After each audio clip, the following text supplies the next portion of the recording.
Ma famille d'abord. Combien je prends plaisir à servir le Seigneur au sein de ma propre famille, ou comment servir Dieu au sein de sa famille. Voici la réponse.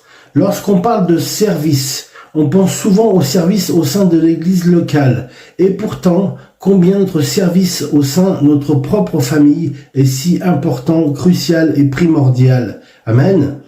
La famille est une institution essentielle que Dieu a créée. Elle fut avant que l'Église ne soit. La famille était déjà présente, établie. Et oui, Dieu met de l'ordre en toutes choses. Dès le jardin d'Éden, Adam et Ève, dès le commencement, avaient la notion de famille puisqu'ils ont eu 2 enfants. En revanche, ce n'est qu'au moment de la traversée du désert par le peuple d'Israël que la notion d'assemblée commence à être introduite dans la Bible. Cette différence temporelle nous montre déjà qu'est-ce qui doit passer avant quoi. Quelles doivent être nos priorités? À quoi bon, Seigneur? Oui, à quoi bon servir le monde entier si nous ne servons pas notre propre famille, les nôtres, ceux qui sont chers à notre cœur? Amen. Voici l'histoire d'un pasteur responsable d'une assemblée, si mes souvenirs sont bons. Cet homme était très respecté, aimé de tous pour sa disponibilité, ses services, son esprit d'écoute et d'entraide, et plein d'autres choses encore. Il était rempli du Saint-Esprit. Après des années de service au sein de son assemblée, il mourut. Les fidèles, bien-aimés et amis de la famille sont venus pour rendre hommage à cette personne. Chacun passa tour à tour pour faire un discours en son honneur et faire ses éloges. Puis, à la fin, vint un jeune homme. Il ouvrit la bouche et commença son discours ainsi. « Cet homme dont vous parlez, je ne l'ai jamais connu. Pour moi, vous parlez probablement d'une personne étrangère, mais c'est pas mon père. » Et oui, il s'agissait du fils de cet homme, qui n'a jamais reçu aucun temps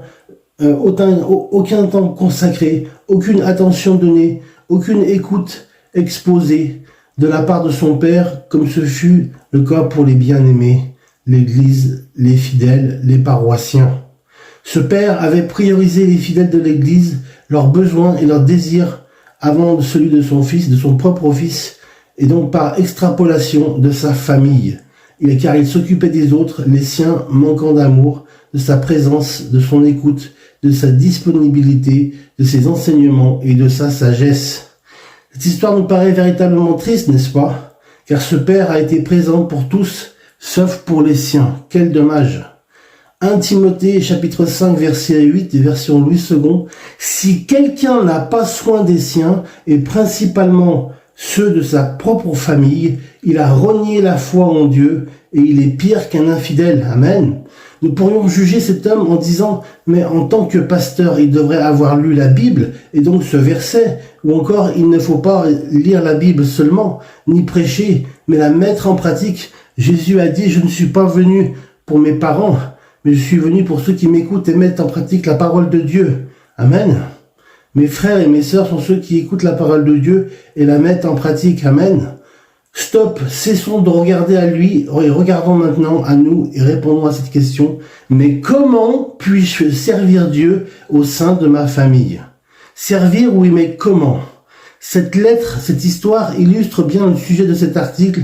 Être au service, oui, mais premièrement au sein de notre propre famille. Amen. Nous avons tous un rôle à jouer en tant que père, mère, sœur, frère, fils, fille, grand-mère, grand-père. Quel que soit ton rang dans ta famille, ton âge à l'heure où tu lis cet article, tu as une mission.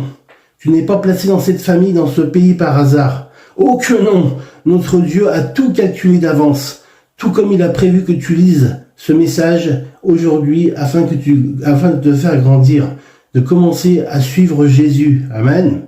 Et de le servir au sein de ta famille. Amen. Alors nous lisons dans Ruth au chapitre 1 au verset 15, Naomi dit à Ruth, voici ta belle-sœur est retournée vers son peuple et vers ses dieux. Retourne comme ta belle-sœur. Ruth répondit, ne me presse pas de te laisser de retourner loin de toi. Où tu iras, j'irai, où tu demeureras, je demeurerai. Ton peuple sera mon peuple et ton Dieu sera mon Dieu. Et tu mourras, je mourrai. Où tu mourras, je mourrai. Et j'y serai enterré. Que l'Éternel me traite dans toute sa rigueur, si autre chose que la mort vient à me séparer de toi. Naomi, la voyant décidée à aller avec elle, cessa ses instances. Amen. En voyant l'exemple de Ruth, nous voyons combien notre attitude peut influencer les choix des membres de notre famille. Pour Ruth, choisir le Dieu de Naomi plutôt que de retourner à sa famille et ses dieux, ses petits dieux, fut source de grande bénédiction pour sa vie. La récompense fut belle en effet. Dieu était déjà dans le cœur de Ruth. Naomi a eu un impact sur sa vie, car seul l'amour de Dieu peut nous pousser à faire certains choix qui sont les bons au final. Il est vrai que parfois nous disons « oui, nous allons aider nos proches », mais nous le disons de nos lèvres quand tout va bien, et une fois que la situation se présente, tout le monde disparaît. Il n'y a plus personne. Dans 1 Jean, au chapitre 3 et au verset 17, de la version 8 secondes, si quelqu'un possède les biens du monde et que voyant son frère dans le besoin, il lui ferme ses entrailles, comment l'amour de Dieu demeure-t-il encore en lui? La question ne serait pas « Seigneur, dois-je les aider ?» mais plutôt « Comment puis-je leur venir en aide ?» Amen. Comment je vais organiser pour aider mon père, ma mère, mes frères, mes sœurs? Amen. Ma famille. Eh bien, servir Dieu dans sa famille, c'est aussi cela. C'est sacrifier des années de vie parfois pour prendre soin de ce que Dieu nous a premièrement donné, et cela sans regarder à ce qu'ils ont fait ou pas à notre égard, ou s'ils marchent avec Christ, ou même s'ils le méritent. Ces questions ne nous reviennent pas. Notre mission réside réellement à ne pas prétendre à juger de leur attitude, de leur âge, de leur foi, tout comme Jésus n'a pas attendu que l'on vienne à lui pour donner sa vie en sacrifice pour la rémission de nos péchés, que nous lui demandions pardon pour nous aimer, que nous nous convertissions pour prendre soin de nous. Jean 15, 13. Il n'y a pas de plus grand amour que de donner sa vie pour ses amis, et pas par extrapolation que de donner sa vie pour sa propre famille. Amen. 1 Jean 3, 18. Petits enfants, n'aimons pas en parole et avec la langue, mais en action et avec vérité. 1 Corinthiens 13, 12. Et si la prophétie, et que je connaisse tous les mystères, si j'ai la prophétie, et que je connaisse tous les mystères et toute connaissance, et que j'ai toute la foi de manière à transporter des montagnes, mais si je n'ai pas l'amour, je ne suis rien. Amen. Parfois, être au service de sa famille, c'est renoncer à ses privilèges, des avantages comme l'a fait Moïse. Il a préféré être traité comme sa famille, son peuple, plutôt que de profiter du luxe que lui octroyait le palais du Pharaon. Mon ami, tu pourras prier pour eux. Prie pour ta famille. Prie pour tes sœurs, tes frères. Prie pour les membres de ta famille. Souvent, nous sommes égoïstes dans nos prières. Nous regardons nos propres nombrils. On s'en regarde le nombril. Nous ne prions que pour nous et notre réussite. Mais pensons à nos parents, nos frères, nos sœurs, nos enfants. Si nous le faisons déjà, est-ce qu'au-delà de voir la réussite scolaire, professionnelle, matérielle, leur guérison, nous prions pour qu'ils se rapprochent de Dieu, n'est-ce pas? Qu'ils persévèrent dans ses voies, V-O-I-E-S, ou qu'ils connaissent Dieu véritablement. Prenons-nous du temps de culte en famille, de méditation en famille de la parole de Dieu, des moments de louange ensemble et de qualité au sein de la cellule familiale. Combien il est important de passer du temps ensemble. Ce sont des moments de qualité. Il faut bien sûr évidemment être un témoin de Dieu, de son royaume, de ses valeurs, fait partie du service au sein de la famille. Famille, je t'aime. Amen. Nous devons aimer notre famille comme Christ a aimé l'Église.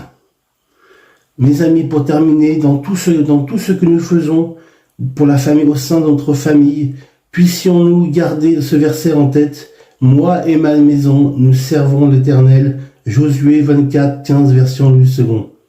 Moi et ma maison, nous servons l'Éternel.